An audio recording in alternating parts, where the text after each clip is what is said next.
দর্শক বন্ধুরা দেখতে পাচ্ছেন, এটি হচ্ছে ঐতিহাসিক ও বরকতময় সেই তুর পর্বত। ভোরের নরম আলো তখন ধীরে ধীরে ছড়িয়ে পড়ছে দিগন্ত জুড়ে। আমরা পৌঁছে গিয়েছিলাম ইতিহাস ও আধ্যাত্মিকতার এক অপূর্ব মিলনস্থল তুর পাহাড়ে। চারপাশ নিস্তব্ধ, আর পাহাড়ের চূড়ায় সাদা তুষারের আস্তরণ যেন প্রকৃতির নিজ হাতে আঁকা এক পবিত্র চিত্রকর্ম।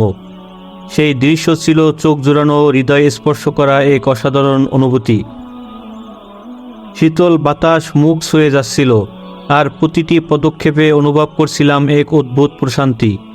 সকালের শুভ্র প্রভাতে আমরা আরোহণ করেছিলাম সেই বরকতময় পাহাড়ে, যে পাহাড়ে মানব ইতিহাসে এক অনন্য মর্যাদার অধিকারী। এখানেই মহান নবী হজরত মুসা আলাইহিস সালাতু ওয়াস সালাম আল্লাহ তাআলার সাথে কথা বলেছিলেন। পাহাড়ের নীরবতা যেন আজও সেই ঐশী মুহূর্তের সাক্ষী হয়ে দাঁড়িয়ে আছে। আকাশ, বাতাস আর তুষারে ঢাকা শিখর সবকিছু মিলিয়ে মনে হচ্ছিল পৃথিবী ও আসমানের মাঝখানে দাঁড়িয়ে আছি আমরা।